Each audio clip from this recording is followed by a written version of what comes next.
Hello बच्चों, आज हम लोग पढ़ने वाले हैं क्वांटम नंबर्स के बारे में।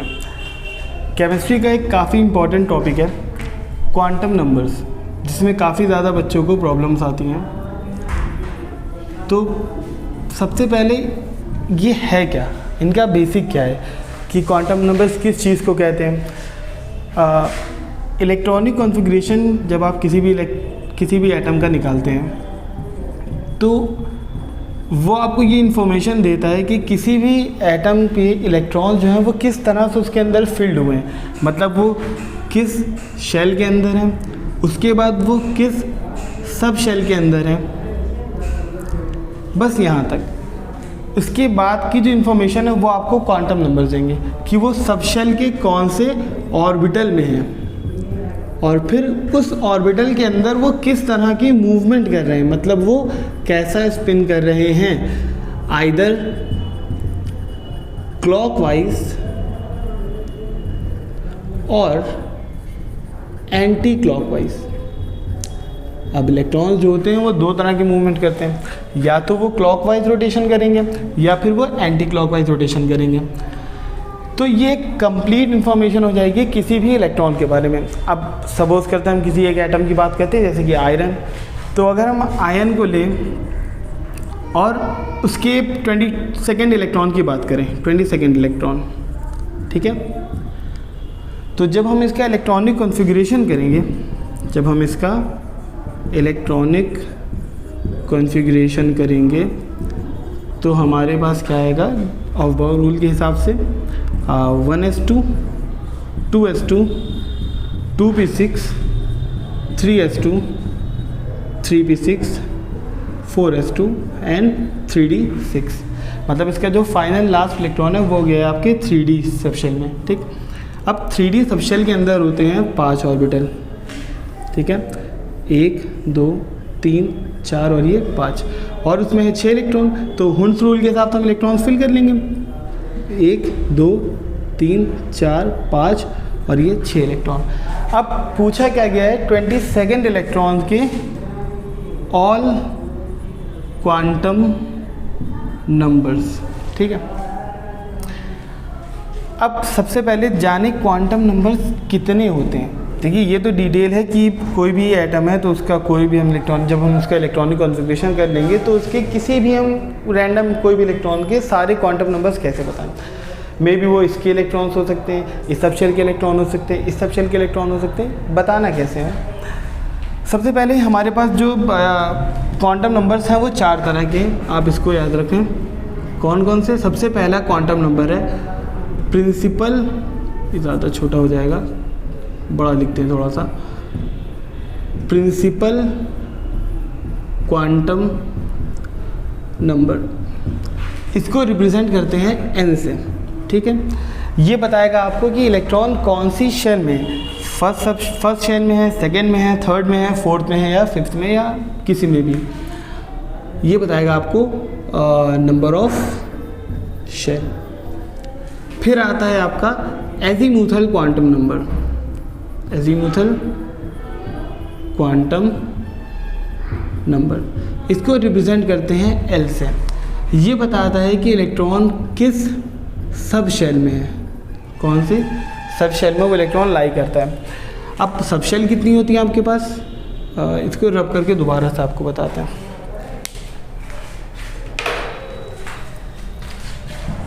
हम अभी जो एग्जाम्पल लिया था उसको बाद में उसका डिस्कशन करेंगे, पहले बताते हैं कितने तरह के क्वांटम नंबर्स होते हैं। देखिए सबसे पहला क्वांटम नंबर था प्रिंसिपल क्वांटम नंबर, जिसको n से रिप्रेजेंट करते थे, वो बताता था नंबर ऑफ शेल। दूसरा क्वांटम नंबर है एजीमुथल क्वांटम नंबर, जिसको L से रिप्रेजेंट करते हैं, ठीक है। और इसको भी रब कर देते हैं, ठीक। अब सबशेल कितने टाइप के होते हैं, सबशेल होते हैं 4 टाइप के, S, P, D and F। S को डिनोट किया जाता है 0 से, P को डिनोट करते हैं 1 से, D को 2 से और F को 3 से, ठीक है। S, P, D, F 1 2 3 0 1 2 3, ठीक है। एजीमुथल क्वांटम नंबर के बाद जो तीसरा नंबर है वो है मैग्नेटिक क्वांटम नंबर का, मैग्नेटिक क्वांटम नंबर, इसे रिप्रेजेंट किया जाता है m से। ये l पे ही डिपेंड होता है, मतलब कि जो l की वैल्यूज़ होंगी उस वैसे ही m की वैल्यूज़ भी उसी रेंज में होती हैं। जैसे कि फॉर एग्जांपल इफ़ अगर आपकी l की वैल्यू, मतलब जो एजीमुथल क्वांटम नंबर है वो 0 है, तो जो m की वैल्यू होगी वो भी 0 ही होगी। अगर l आपका 1 है तो m आपका ±1, 0 और -+1 की रेंज में आएगा। अगर l आपका 2 है, इसके साइन डिफरेंट होते हैं, प्लस माइनस प्लस और प्लस माइनस। अगर l 2 है तो m आपका -+2, -+1, 0, ±1 और +-2 की रेंज में होगा। अगर l 3 है, मतलब कि अगर आपका सबशेल f है, तो m की जो वैल्यूज़ आएंगी वो -+3, -+2, -+1, 0, ±1, +-2 और +-3 की रेंज में आएंगी। ठीक है, गर्मी ज़्यादा है तो उससे पसीना काफ़ी आ रहा है, खैर इसे इग्नोर करते हैं। अब हम ये जानते हैं चौथा हमारा क्वांटम नंबर है वो है spin quantum number, spin quantum number. यह आपको बताता है कि जो इलेक्ट्रॉन है वो किस डायरेक्शन में रोटेट कर रहा है। अगर वो क्लॉकवाइज रोटेशन कर रहा है, क्लॉकवाइज रोटेशन, तो जब हम इलेक्ट्रॉनिक कॉन्फ़िगरेशन करते हैं तो हम उसमें उसको जो सिंबलाइज करते हैं वो इस एरो से करते हैं। और अगर वो एंटी क्लॉकवाइज रोटेशन कर रहा है, एंटी क्लॉकवाइज रोटेशन, तो हम उसका सिंबल इस तरह का डाउनवर्ड एरो बनाते हैं, डाउनवर्ड हाफ एरो। इसको अगर हमें क्वांटम नंबर्स में रिप्रेजेंट करना है तो हम इसे प्लस का हाफ लिखेंगे और एंटी क्लॉकवाइज के लिए माइनस का हाफ लिखेंगे। खैर, इस तरह से हम चारों के चारों क्वांटम नंबर्स निकाल सकते हैं। हाँ, प्रिंसिपल क्वांटम नंबर की वैल्यूज़ जैसे नेचुरल नंबर्स होते हैं वैसी ही होती हैं। अगर पहली शेल है तो 1, दूसरी है तो 2, तीसरी है तो 3, चौथी है तो 4, जो सी भी नंबर ऑफ शेल होगी हम उसको एज इट इज़ लिख देंगे। शायद ये आ रहा है रेंज में, हाँ ठीक है, ओके। तो बच्चों, प्रिंसिपल क्वांटम नंबर आपको बताएगा कौन सी शेल में इलेक्ट्रॉन है, एजीमुथल क्वांटम नंबर आपको बताएगा किस सब शेल में वो इलेक्ट्रॉन है, मैग्नेटिक क्वांटम नंबर बताएगा कि उस सब शेल के किस ऑर्बिटल में। देखें, अगर हम इसको सही से और अच्छे से बनाएं तो ये समझ सकते हैं कि जो एस ब्लॉक होता है उसमें सिर्फ एक ऑर्बिटल है जिसको हम 0 से रिप्रेजेंट कर रहे हैं। यहाँ पर देखें, पी ब्लॉक जो है उसमें 3 ऑर्बिटल हैं। कितने हैं? 3 ऑर्बिटल हैं, 1, 2, 3। तो ये उसका 0 है, ये ऑर्बिटल -+1 का और ये ऑर्बिटल +-1 का। डी सबशेल में, सही से साफ हो जाओ, डी सबशेल में 5 ऑर्बिटल हैं, 1, 2, 3, 4 और ये 5। तो ये बीच वाला एज इट इज़ जैसे चलता आ रहा है 0, राइट साइड पर +-1, +-2, लेफ्ट में -+1, -+2। इसी तरह से जो एफ सबशेल है उसके पास होते हैं 7 ऑर्बिटल्स, 1, 2, 3, 4, 5, 6 और ये 7। ठीक है, तो इसी तरह से जो सेंटर वाला है वो 0, राइट साइड +-1, +-2, +-3 और लेफ्ट साइड -+1, -+2, -+3। इतनी इंफॉर्मेशन क्वांटम नंबर्स को निकालने के लिए इनफ है कि अगर आपको जिस तरह से भी हमने एग्जांपल दिया था आयन का, अगर हम दोबारा से उस एग्जांपल को लेंगे, पहले इसको नोट कर लें, फिर हम इसको रब कर देंगे, 2 मिनट के लिए वीडियो को पॉज करें, इसका स्क्रीनशॉट लें, इसको नोट करें, फिर हम जो आगे क्वेश्चन उसके कराते हैं उसको सॉल्व करें। ठीक है,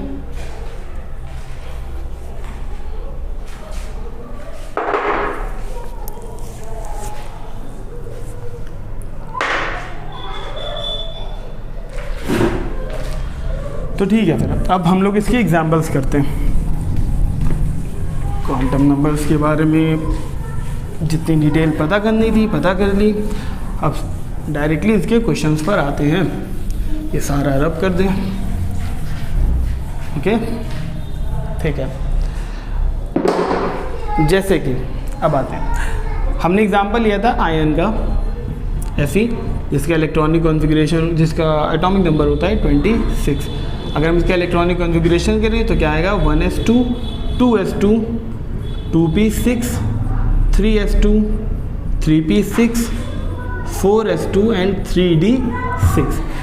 अब इम्पॉर्टेंट ये जानना है कि हम किस इलेक्ट्रॉन का क्वांटम नंबर्स निकालने वाले हैं। जैसे कि हमें 3D जैसे कि 15th इलेक्ट्रॉन का निकालना है, 17th इलेक्ट्रॉन का निकालना है, तो हम कोई भी एक रैंडम इलेक्ट्रॉन उठा लेते हैं। सपोज हम लोग 19 इलेक्ट्रॉन की बात करते हैं।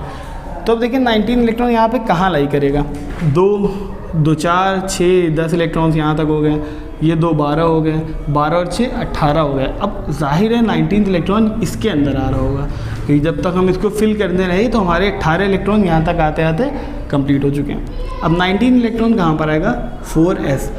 अब याद होगा आपको, हमने बनाया था 4s में सिर्फ एक ऑर्बिटल होता है जिसका मैग्नेटिक क्वांटम नंबर 0 होता है और उसके अंदर 2 इलेक्ट्रॉन्स हैं, 1 और 2।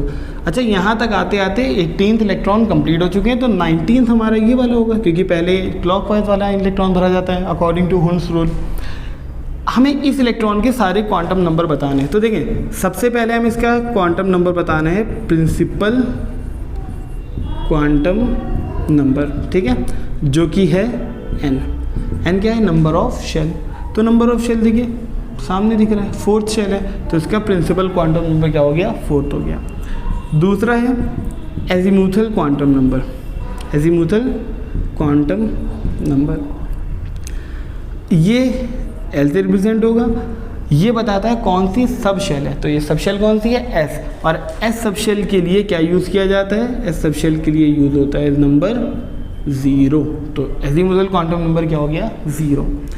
थर्ड है magnetic quantum number, magnetic quantum number, शायद हम थोड़ा ज़्यादा छोटा लिख रहे हैं, चलें हम आगे से इस बात का ध्यान देंगे। मैग्नेटिक क्वांटम नंबर जिसको रिप्रेजेंट करा जाता है m से, ये बताता है आपको कि किस ऑर्बिटल में वो इलेक्ट्रॉन है। तो देखिए इसका पास ऑर्बिटल ही एक ही है जिसका नाम है, जिसका नंबर, जिसको डिनोट किया गया 0 से, तो m को यहाँ पे लिख देंगे हम लोग 0। मैग्नेटिक क्वांटम नंबर की वैल्यू 0। लास्ट आपका आता है स्पिन क्वांटम नंबर। अब स्पिन क्वांटम नंबर जो s से डिनोट होता है वो आपको बताता है कि इलेक्ट्रॉन क्लॉकवाइज रोटेट हो रहा है या एंटी क्लॉकवाइज। तो देखें, upper half arrow clockwise rotation, lower half arrow denotes anti clockwise rotation. तो यहाँ पर ये अपर हाफ वाले इलेक्ट्रॉन की बात हो रही है, तो ये कैसा है, क्लॉकवाइज है। कैसा है, क्लॉकवाइज रोटेशन, जिसके लिए क्या नंबर इनको दिया गया है, +½ तो सबको एक साथ हम लोग कंक्लूड कर लें तो हमारे पास आएगा n की वैल्यू 4, L की वैल्यू 0, M की वैल्यू भी 0 और S की वैल्यू +½ ये चारों क्वांटम नंबर हो गए किसके, 19th इलेक्ट्रॉन ऑफ आयन। वैसे ज़रूरी नहीं है आयन में ऐसा हो, आप कोई भी एटम लेंगे उसका 19th इलेक्ट्रॉन निकालेंगे तो उसके क्वांटम नंबर से ही चारों आने वाले हैं। अगर आप 19 का, 17 का, 14 का, 15 का किसी भी इलेक्ट्रॉन का कोई क्वांटम नंबर निकालेंगे तो जो एटम ए के क्वांटम नंबर चारों आएंगे वही एटम बी में भी होगा, अगर नंबर ऑफ जो जिस इलेक्ट्रॉन के बारे में हम लोग निकाल रहे हैं वो सेम हुआ तो, ठीक है। हाँ, अगर आपने इलेक्ट्रॉन चेंज करा 19 के बाद में आपने निकाल लिया 18th का या फिर 24th का, तो फिर उसके क्वांटम नंबर से डिफरेंसेस होंगे, ठीक है। अब कोई एक और एग्जांपल लेके करते हैं इसको आसानी से समझने के लिए। इसको रब कर लें, नोट कर लिए इसको, इसका स्क्रीनशॉट ले लें, उसके बाद फिर आगे हम लोग दूसरा करते हैं, ठीक है।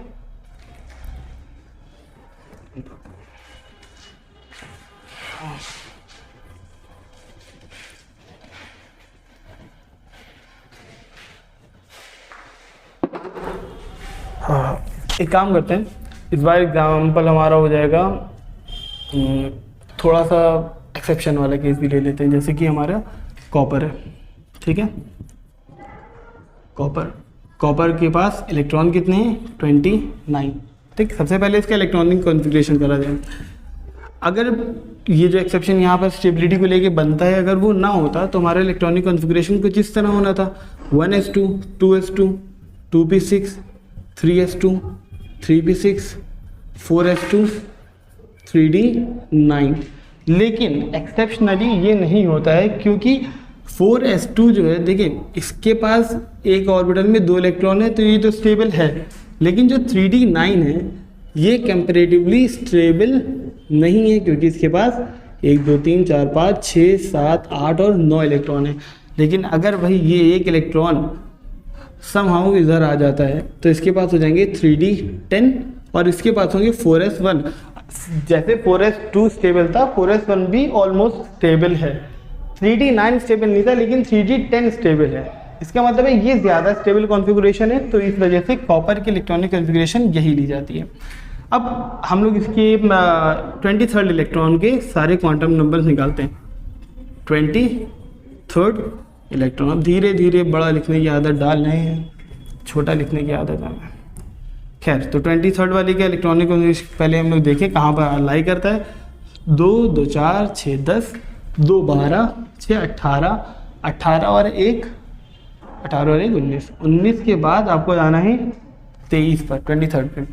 तो हम जिस तरह से इलेक्ट्रॉन फिल करें तो उस तरह से देखते हैं। 19 के बाद 20 21 22 23 हम इस इलेक्ट्रॉन की बात कर रहे हैं। ये जो यहाँ पर क्लॉक वाइज वाला इलेक्ट्रॉन भरा गया है, हम इस इलेक्ट्रॉन की बात कर रहे हैं। हमें इसके सारे क्वांटम नंबर्स बताने हैं। तो सबसे पहला हमारा प्रिंसिपल क्वांटम नंबर जो कि क्या है, n, ये बताएगा नंबर ऑफ शेल। तो ये इलेक्ट्रॉन कौन सी शेल में है, ये इलेक्ट्रॉन 3rd शेल में, तो इसका प्रिंसिपल क्वांटम नंबर 3 हो गया। दूसरा होगा आपका azimuthal quantum number, azimuthal quantum number जो कि है L, ये बताता है कौन सी सबशेल की बात हो रही है। तो यहाँ पर डी सबशेल की बात हो रही है, क्योंकि इलेक्ट्रॉन डी सबशेल में है। और डी सबशेल के लिए नंबर क्या उसको दिया गया था, एस के लिए 0, पी के लिए 1, डी के लिए 2। तो एल की वैल्यू यहाँ पर आ गई 2। अब मैग्नेटिक क्वांटम नंबर, देखिए दोनों ही तरीके मैग्नेटिक क्वांटम नंबर निकालने के आसान है। चाहे तो आप एल की वैल्यू से निकाल लें कि अगर एल की वैल्यू 2 है तो एम भी जो आपका रेंज होगा वो -+2 से लेके +-2 तक होगी। या अगर आपको डी का ब्लॉक पता है तो आप देख लें सामने, ये सेंटर है, ये 0 हो गया, ये +-1 हो गया, ये +-2 हो गया, ये -+1 हो गया, ये -+2 हो गया। तो ये कहाँ पर है आपका इलेक्ट्रॉन जिसकी हम बात कर रहे हैं 23rd इलेक्ट्रॉन, वो है +-1 पे। तो यहाँ पर मैग्नेटिक क्वांटम नंबर की वैल्यू आ जाएगी +-1।